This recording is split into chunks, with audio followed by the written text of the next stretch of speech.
মুফতি ইমাম শাহ ওসমানী হাফিজাহুল্লাহ যে ছেলে মুফতি আব্দুল্লাহ হাফিজাহুল্লাহ তিনি ইনশাআল্লাহ আসবেন, ওনারাও এসে ইনশাআল্লাহ গুরুত্বপূর্ণ আলোচনা আমাদের সামনে রাখবেন ইনশাআল্লাহ।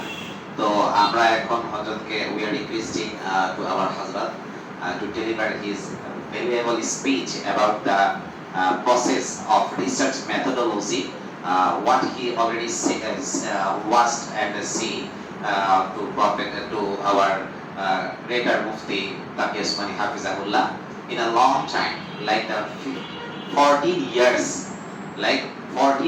alhamdulillah, he stayed with our Mufti Taqi Osmani Hafizahullah, and the history, alhamdulillah, you already know. Mufti Abdullah Masum Hafizahullah already said about you and shared. So now I am not prolonging my speech. We are requesting our Sheikh to share his valuable speech about that.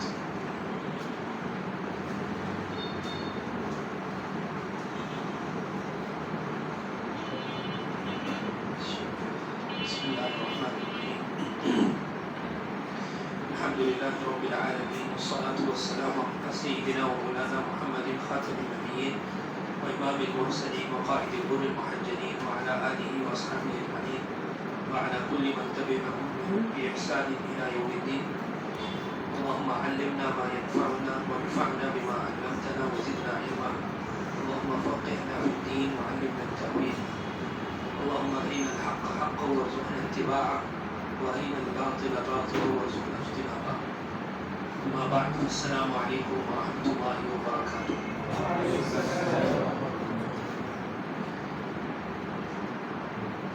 ہمارے میزبان حضرات نے یہ فرمائش کی کہ میں کچھ آپ حضرات کی خدمت میں عرض کروں. سچی بات تو یہ کہ میں یہاں استفادے کی غرض سے آیا تھا کہ اپنے ساتھیوں سے کچھ سیکھ کر جاؤں اور ان کا یہ ادارہ جس انوکھے انداز میں چل رہا ہے اور جس ضرورت کو پورا کر رہا ہے اس کے بارے میں ان کے تجربات سے استفادہ کروں. لیکن یہاں آ کے انہوں نے درخواست کی، فرمائش کی کہ میں کچھ آپ حضرات کی خدمت میں حضرت والا سے جو سیکھا ہے کچھ عرض کروں. تو اس نیت سے کہ ہم سب ایک ہی راہ کے مسافر ہیں اور ہم سب ایک ہی طبقے کے افراد ہیں، ہم سب ساتھی ہیں. اور آپ حضرات نے اپنے درس نظامی کے زمانے میں اور آج کل بھی اس بات کا مشاہدہ کیا ہوگا کہ جب ساتھی مل بیٹھتے ہیں تو وہ پھر اپنے بزرگوں سے جو باتیں سنی ہوئی ہوتی ہیں ان کا تکرار آپس میں کرتے ہیں اور آپس میں ایک مذاکرہ کرتے ہیں، ایک دوسرے سے استفادے کا ایک موقع یوں ملتا ہے ساتھیوں کو. تو بس یہی غرض ہے.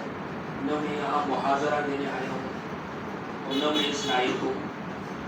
میں خود تو نصیحت کا محتاج ہوں، لیکن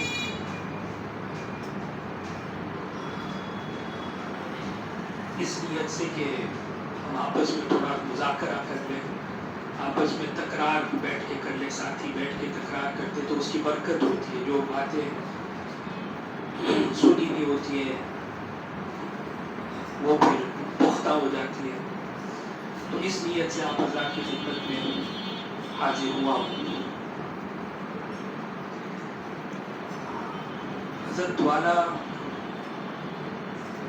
کے ساتھ الحمدللہ بلا استحقاق اللہ تعالیٰ کے فضل سے اور اپنی خاص طور پر والدہ صاحبہ کی دعاؤں سے اور اپنے والد صاحب کے عنایتوں سے اور قربانیوں سے یہ موقع اللہ نے بلا استحقاق عطا فرمایا. جب تخصص کا آخری سال تھا تو میری والدہ صاحبہ نے حضرت والا کی خدمت میں ایک خط لکھا کہ شاکر کو اپنی خدمت میں قبول فرمائیں، وہ آپ سے کچھ سیکھ لیں. تخصص تو ہو گیا ہے لیکن بزرگوں کی صحبت بھی ضروری ہے. تو حضرت والا نے بس اپنے کرم سے نالائقی کے باوجود مجھے اپنی خدمت میں قبول فرما لیا. تو یہ 2009 کی بات ہے. اور اس وقت یہ ایک خاص موضوع چل رہا تھا وہاں پاکستان میں، حضرت کے ایک موقف کے بارے میں، فقہی موقف کے بارے میں، اور اس پر حضرت کو ایک کتاب تصنیف کرنی پڑی ضرورت کے تحت. تو اس کتاب میں بندے نے کچھ خدمت کا موقع پایا،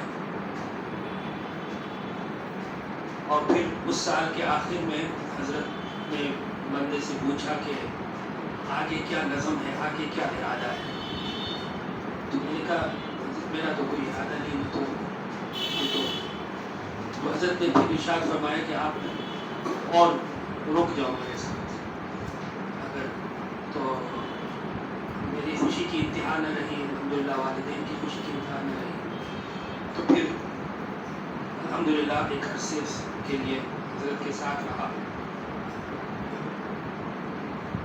پھر 2023 میں والدین دوبارہ حضرت کی خدمت میں حاضر ہوئے کہ ہم چاہ رہے کہ شاکر دوبارہ ساؤتھ افریقہ آ جائے اور وہاں سے خدمت جاری رکھے آپ کی. تو الحمدللہ حضرت نے اس کی اجازت دی. اب کچھ اس طرح ہو رہا ہے کہ حضرت والا کے پاس ہر دوسرے تیسرے مہینے حاضری کی سعادت نصیب ہوتی ہے. تو حضرت کو کام پیش کرنے کا موقع اللہ تعالیٰ عطا فرما دیتے ہیں.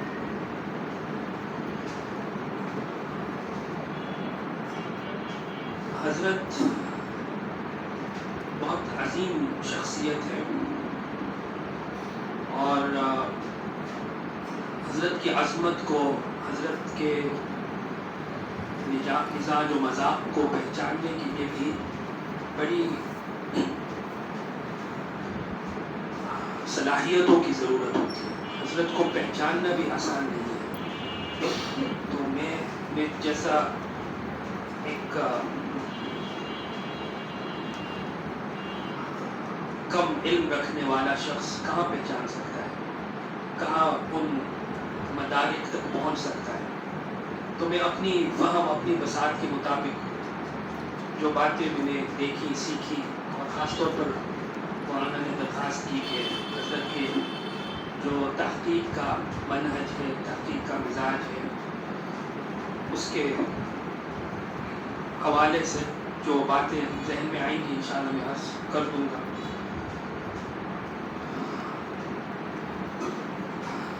سب سے بنیادی بات جو حضرت کے یہاں بندے نے سیکھی تحقیق کے حوالے سے، وہ یہ ہے کہ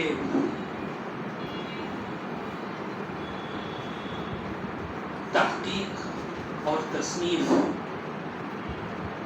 ان موضوعات میں ہونی چاہیے جن کی ضرورت امت کو. تو پہلے اچھی طرح اس کا اندازہ کیا جائے کہ امت میں کس چیز کی ضرورت ہے.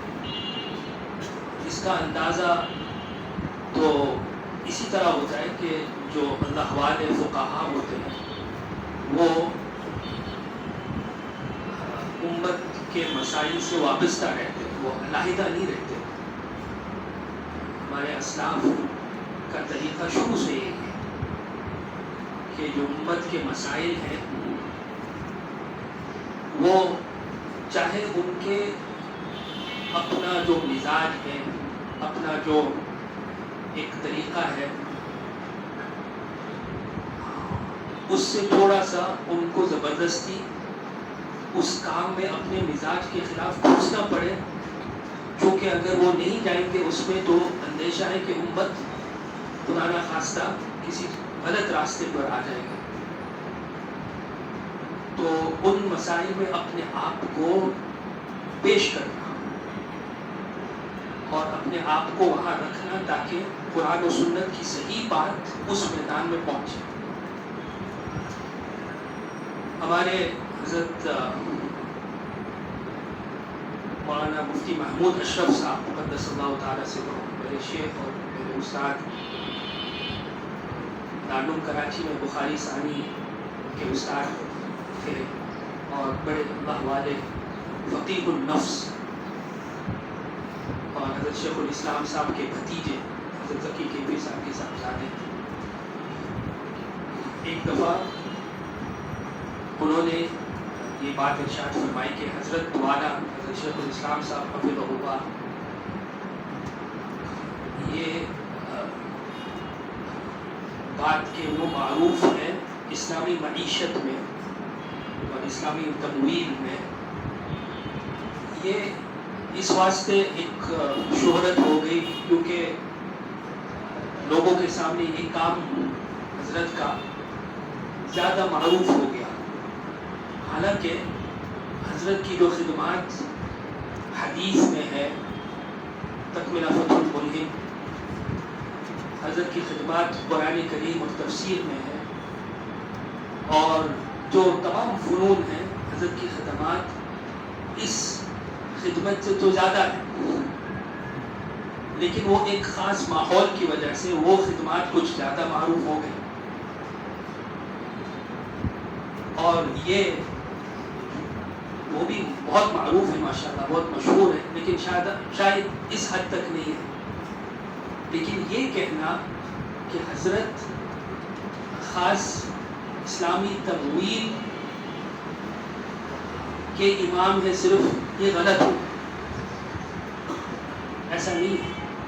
حضرت ماشاءاللہ حدیث میں امام ہے، محدث بھی ہے، مفسر بھی ہے، فقیہ بھی ہے، اور فقہ کا ایک باب یہ بھی ہے. تو اور ایسا نہیں ہے کہ حضرت کا بہت زیادہ دل اس میدان میں لگا رہتا ہے، نہیں.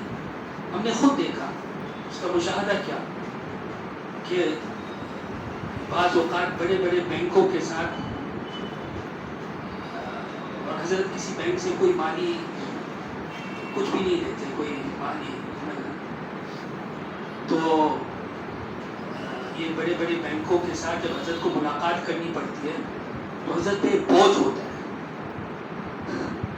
کیا لیکن ضروری ہے، ایک ضرورت کے تحت حضرت اس کو قبول فرما لیتے ہیں، اور وہاں پر جو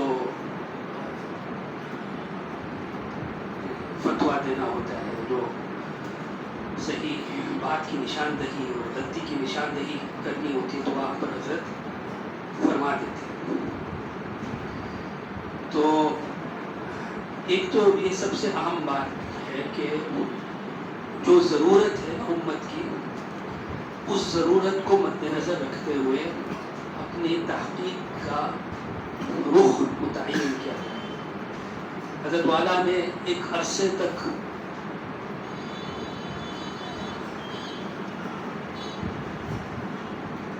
قاضی کی خدمات بھی انجام دی، اور فیڈرل شریعت کورٹ میں پہلے اور پھر سپریم کورٹ آف پاکستان محکمۃ التمییز میں حضرت نے قضا کے فرائض انجام دیے. یہ بھی ایک ایسا موقع تھا کہ ضرورت تھی. پاکستان جیسے مسلمان ملک میں قوانین شریعت کے خلاف تھے، اور حضرت کو یہ موقع ملا کہ ان قوانین کو درست کیا جائے، اور اس منصب کے ذریعے سے وہ موقع فراہم ہوا. تو اگرچہ یہ حضرت کا مزاج نہیں ہے، حضرت کا مزاج تو یہی طالب علمانہ والا ہے، جن حضرات نے حضرت کی زیارت کی ہے وہ جانتے ہیں کہ حضرت کا مزاج تو ایسا ہے کہ طالب علموں کے ساتھ مدرسے میں اور ایک گوشہ تنہائی میں حضرت کو یہ پسند ہے، تصنیف تعلیف کا کام، تدریس کا کام، حضرت کا مزاج یہ ہے۔ لیکن مزاج اگر ایک چیز کا تقاضا کر رہا ہو لیکن امت کی حاجت، امت کی ضرورت کسی اور چیز کا تقاضا کر رہا ہو تو پھر زبردستی اس مزاج کو بھی چھوڑنا پڑتا ہے، یعنی اس ماحول کو، مزاج کو نہیں، اس ماحول کو، اور زبردستی کرنی پڑتی ہے کیونکہ امت کی ضرورت وہاں ہے۔ تو حضرت نے یہ بھی کیا، اور حضرت کا معروف شعر بھی ہے نا کہ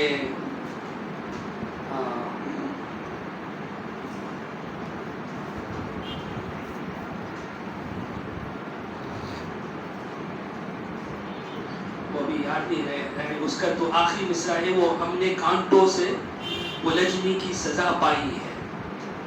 اس کا حاصل یہ ہے کہ دشمن تو دشمن ہے، وہ تو ہے ہی مجھ سے ناراض، دشمن بھی ناراض ہے مجھ سے، لیکن بعض دوست بھی ناراض ہے مجھ سے،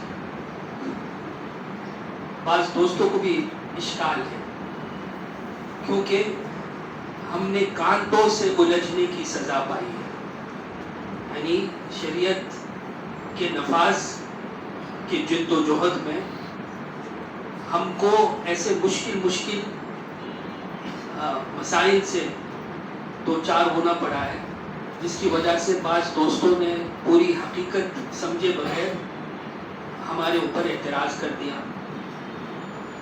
تو دین کی ضرورت اور دین کا تقاضا کو دیکھنا چاہیے۔ اگر قرآن اور سنت کی مخالفت نہ ہو رہی ہو اور وہ دین کا تقاضا پورا ہو رہا ہو تو پھر اپنا جو ایک مانوس طریقہ ہے، جو یعنی ایسا نہیں ہے کہ وہی طریقہ ہے، وہی ماحول ضروری ہے، فرض ہے کہ آدمی صرف مدرسے کے ماحول میں رہے یا صرف طلباء میں رہے، وہ اچھا ہے، لیکن جب دین کا تقاضا ہوتا ہے کہ اسی قرآن اور سنت کو نافذ کیا جائے، کیونکہ ہمارا فرض یہاں تک ختم نہیں ہوتا کہ ہم نے قرآن اور سنت کو پڑھ لیا ہے، یہ عالم کا فریضہ یہاں ختم نہیں ہوتا۔ لِيُظْهِرَهُ عَلَى الدِّينِ كُلِّهِ کا کیا مطلب ہے؟ لِيُظْهِرَهُ عَلَى الدِّينِ كُلِّهِ کا کیا مطلب ہے؟ کہ اللہ سبحانہ و تعالی اگر ہمارے ذریعے سے اس دین کو نافذ فرما دے تو یہ بہت بڑی سعادت بھی ہے اور یہ علماء کا فریضہ ہے۔ اگر کسی میدان میں جزوی طور پر امید ہو کہ اگر ہم اس میدان میں داخل ہوں گے اور ہم اپنے اصول پر پابند رہیں گے اور حب جاہ، حب مال سے متاثر نہیں ہوں گے اور قرآن و سنت کا پیغام اور قرآن و سنت کے احکام اس میدان میں ہم نافذ کر سکیں گے یا کم از کم کوشش کر سکیں گے یا کم از کم قرآن و سنت کی صحیح بات جو جن کے ہاتھ میں اقتدار ہے ان تک پہنچا سکیں گے اور مؤثر انداز میں پہنچا سکیں گے، تو یہ یہی نہیں ہے کہ یہ بہت اچھی بات ہے اور یہ تو فرض کفایہ ہے۔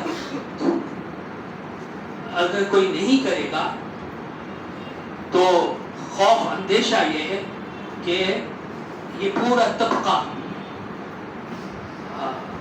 خدا نخواستہ اس کی غلطی مانی جائے۔ تو حضرت والا نے عدالت میں دی، قاضی کے فرائض انجام دیے اور اپنا جو مخصوص ماحول ہے اس کی قربانی دیتے ہوئے مزاج و مذاق، اپنے اصول اور اپنا جو بزرگوں کا طریقہ تھا